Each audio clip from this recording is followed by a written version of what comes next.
Mobile استعمال کرتے ہو تو چارج بیٹری بیٹھتی کہ نہیں بیٹھتی؟ تو اس کو چارجر لگا کے چارج کر دے۔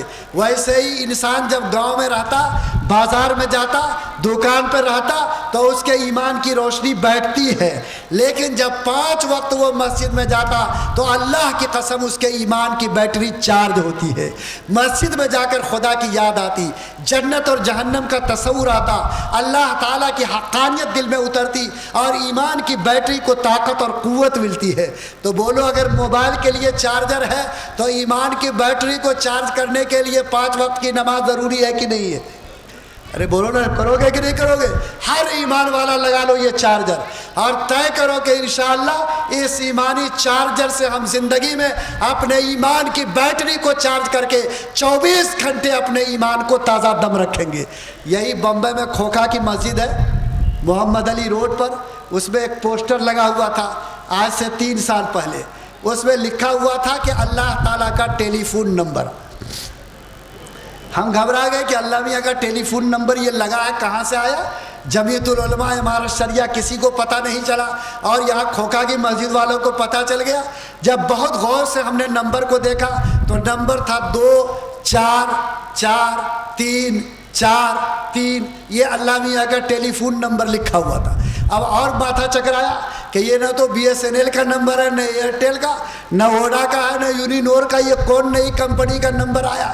بہت غور سے دیکھا تو اس کے کنارے میں لکھا تھا کہ فجر کی 2 رکعت، ظہر کی 4 رکعت، عصر کی 4 رکعت، مغرب کی 3 رکعت، عشاء کی 4 رکعت، وتر کی 3 رکعت۔ خدا کی قسم یہ اللہ کا ٹیلی فون نمبر ہے۔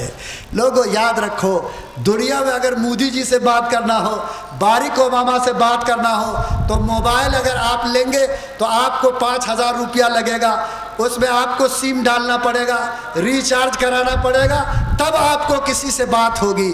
لیکن بغیر کسی پیسہ والا موبائل، بغیر کسی ریچارج والا موبائل، یہ 5 وقت کی نماز اگر مومن کی زندگی میں آتی ہے تو اللہ کے پیغمبر فرماتے ہیں کہ بغیر کسی واسطے کے اللہ سے اس کی بات ہوتی ہے۔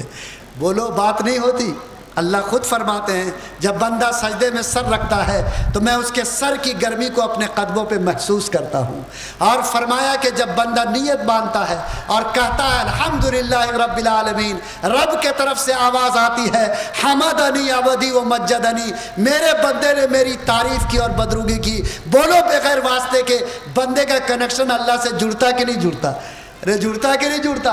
تو آپ چاہے 25,000 کا موبائل رکھو، اللہ آپ کو مبارک کرے، لیکن بغیر پیسے کا موبائل، یہ 5 وقت کی نماز جس سے 5 وقت سارے کائنات کے مالک سے بات ہوگی، کیا ہر مسلمان کو یہ موبائل لینا چاہیے کہ نہیں لینا چاہیے؟ ارے بولو، نہ لینا چاہیے کہ نہیں لینا چاہیے؟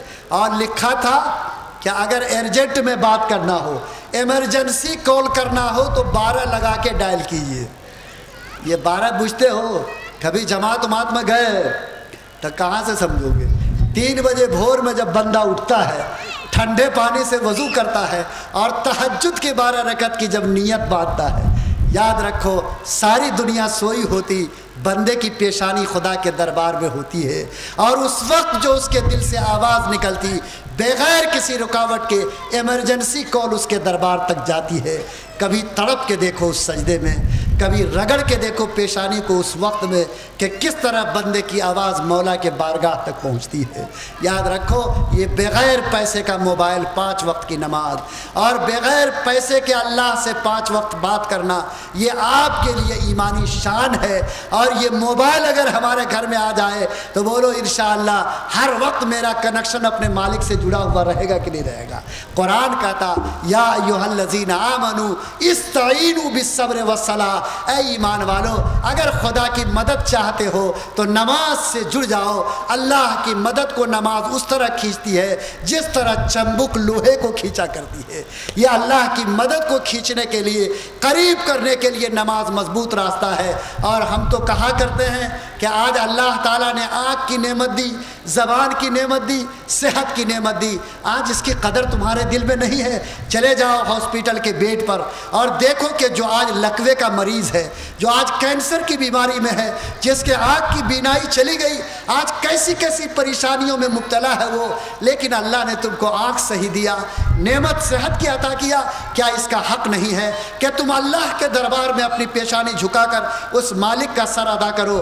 یاد رکھو، ایک کتا اگر کوئی انسان پالتا ہے اور رات کو سونے سے پہلے اس کتا کو ایک روٹی کھلا دیتا ہے تو مالک رات بھر کھراٹے میں سوتا، لیکن اس کتے کے آنکھ میں نیند نہیں آتی، اس لیے کہ وہ جانتا ہے کہ میں نے اپنے مالک کی ایک روٹی کھائی ہے۔ لوگوں، ایک ناپاک کتا اگر ایک روٹی کی وجہ سے رات بھر جاگ سکتا تو اللہ کی اتنی نعمتوں کی وجہ سے کیا ہم اس مالک کے سامنے 5 وقت سجدہ نہیں کر سکتے؟ اگر ایمان سلامت ہے، دل میں ایمان کی حرارت ہے، طے کرو انشاءاللہ کہ جب تک زندہ رہیں گے سجدوں کے ساتھ زندہ رہیں گے، 5 وقت کی نماز کی گرمی میری زندگی میں رہے گی اور ہر قیمت کو نماز پر اپنی زندگی میں باقی رکھیں گے۔ ذرا ہاتھ اٹھا کے کہہ دیں آخر میں الحمدللہ۔ بس یہ 3 پیغام، جب تک جینا ہے ایک بن کر جینا ہے، جب تک جینا ہے نیک بن کر جینا ہے، جب تک جینا ہے سجدوں کے ساتھ جینا ہے۔ اللہ تعالیٰ سے دعا ہے کہ اللہ تعالیٰ ہم تمام ایمان والوں کو عزت کے ساتھ، محبت کے ساتھ، گناہ سے پاک ہو کر رہنے کی توفیق عطا فرمائے، جب تک زندہ رکھے ایمان کے ساتھ زندہ رکھے، سجدے کے ساتھ زندہ رکھے، اور جب موت عطا فرمائے تو اسی ایمان اور سجدے کے ساتھ موت عطا فرمائے۔ وآخر دعوانا ان الحمدللہ۔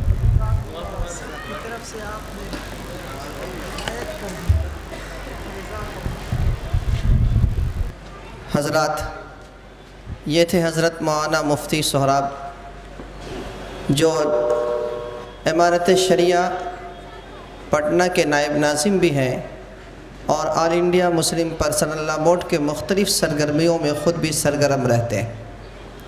اللہ تبارک و تعالیٰ نے گوناگوں صفات سے آپ کو نوازا بھی ہے۔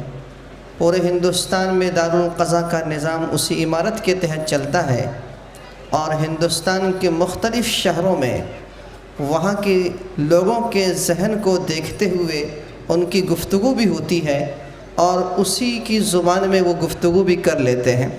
اور ایک سیدھا سا پیغام جو نبی کریم صلی اللہ علیہ وسلم کا پیغام امت کے ہر طبقے اور امت کے ہر ایک فرد کے پاس کس انداز سے پہنچایا جائے اور کس طریقے سے انہیں سمجھایا جائے، بہترین انداز میں انہوں نے ہمیں سمجھا بھی دیا، ہر ایک سلسلے میں گفتگو بھی فرمائی۔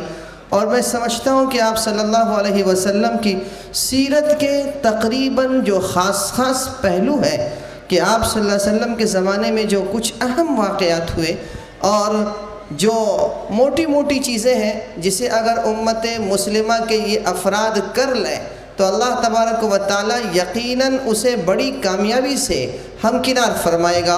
انہوں نے ان تمام جہتوں پہ روشنی بھی ڈالی، اللہ تبارک و تعالیٰ انہیں جزائے خیر دے۔ حضرت والا کی بہت زیادہ وہاں پر سرگرمیاں تھیں، لیکن ہماری گزارش پہ انہوں نے اس دعوت کو قبول کیا، باوجود کہ آج کل آل انڈیا مسلم پرسنل لا بورڈ کے جنرل سیکریٹری حضرت مولانا مفتی نظام الدین رحمۃ اللہ علیہ کی وصال کے بعد ان حضرات کی سرگرمیاں بھی بڑھ گئیں اور مختلف چیزوں میں وہ مشغول بھی ہے، لیکن انہوں نے بمشکل تمام کچھ وقت نکالا، اللہ انہیں اجر جزیل عطا فرمائے۔ اور خاص طور پہ آپ حضرات کی محبت، آپ اس بات کو جانیے کہ ایک مقرر یا جو علماء حضرات اسٹیج پہ بیٹھتے ہیں ان کا اخلاص ہم سمجھتے اتنا نہیں ہوتا جتنا کہ سننے والوں کا اخلاص ہوا کرتا ہے۔ آپ میں سے ہر ایک فرد صرف اگر وہ ہماری بات کو سننے کے لیے پہنچے ہیں تو صرف دین کی نسبت سے، اور دین نے آپ کو یہاں تک پہنچایا، دین کی محبت نے آپ کو یہاں تک پہنچایا، اور اسی محبت کی بنیاد پر آپ نے اپنا وقت نکالا، اپنا وقت صرف کیا اور تمام مشغولیتوں سے وقت نکال کر آپ بیٹھے، وہ صرف دین کی محبت تھی۔ پتہ نہیں کہ ایک مقرر کس جذبے سے بول رہا ہو، لیکن آپ کی محبت کے اندر تو کوئی کمی نہیں اور آپ کے اس جذبے کے اندر تو کوئی شک نہیں۔ میں یہی سمجھتا ہوں کہ اللہ تبارک و تعالیٰ آپ کے اسی جذبے کے تحت ہم تمام حضرات کی نیکیوں کو قبول بھی فرمائے، اللہ تبارک و تعالیٰ انہیں بھی اجر جزیل عطا فرمائے۔ ہمارے اسٹیج پہ واقعتاً اللہ نے آج بڑی بڑی شخصیتوں کو جمع کر دیا ہے اور بڑے بڑے حضرات بھی موجود ہیں، چونکہ وقت بھی کافی ہو چلا ہے، ورنہ ہماری دیرینہ خواہش تھی کہ حضرت مولانا سلامت اللہ صاحب خود تشریف لاتے، لیکن حضرت مولانا معذرت فرما رہے ہیں، کہہ رہے ہیں کہ حضرت والا نے ایسی گفتگو فرما دی کہ کسی پہلو کو تشنا نہیں رکھا اور ہر ایک کی طرف سے انہوں نے تمام چیزوں کو پورا کر دیا، لہذا اب بغیر کسی تاخیر کے دعا فرما دیں۔ تو حالانکہ میری یہ خواہش تھی، لیکن آپ بار بار اصرار بھی فرما رہے ہیں، اگر میں انتظامیہ سے وقت دے دیا جائے۔ حضرت اگر سب گنجائش بول رہے ہیں تو 5-10 منٹ بول ہی دیجیے۔ تو چاہتا ہوں میں کہ حضرت مولانا سلامت اللہ صاحب کچھ کلمات سے نوازیں اور اس کے بعد انشاءاللہ صدر مجلس اور صدر جلسہ حضرت مولانا مفتی صاحب کو میں آخر میں دعوت دوں گا اور انشاءاللہ ان کی دعائیہ کلمات پر اس جلسے کا اختتام ہو جائے گا۔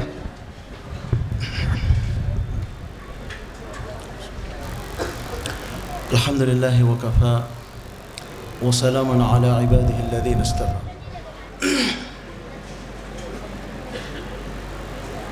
اما بعد فاعوذ باللہ من الشیطان الرجیم وَلْيَحْذَرِ الَّذِينَ يُخَالِفُونَ عَنْ أَمْرِهِ أَن تُصِيبَهُمْ فِتْنَةٌ أَوْ يُصِيبَهُمْ عَذَابٌ أَلِيمٌ اللهم صل على سيدنا محمد وعلى آل سيدنا محمد وبارك وسلم۔ محترم بزرگ اور دوستو، ہمارے حضرت مولانا سہراب صاحب دامت برکاتہم نے واقعہ یہ ہے کہ ہمارے اندر زندگی کو بدلنے کا ایک داعیہ اور ایک جذبہ اپنے اس مخلصانہ خطاب سے پیدا کیا ہے۔ اللہ کرے کہ یہ آج کا یہاں پر ہمارا بیٹھنا ہمارے لیے زندگی میں تبدیلی کا ذریعہ اور سبب بن جائے۔ اور واقعہ یہ ہے کہ ہم نبی پاک صلی اللہ علیہ وسلم کے طریقے کو چھوڑنے کے نتیجے میں آج انسانیت کے لیے بوجھ بن گئے۔ نبی پاک صلی اللہ علیہ وسلم اپنے پیچھے جو تعلیمات اور جو امت چھوڑ کر گئے تھے وہ انسانیت کے لیے ایک تحفہ تھی اور انسانیت کے لیے ایک نعمت تھی، لیکن پیارے نبی صلی اللہ علیہ وسلم کی پیاری پیاری تعلیمات کو چھوڑنے کے نتیجے میں آج ہم دنیا کے لیے ایک بوجھ اور ایک زحمت بن گئے ہیں اور دنیا ہم سے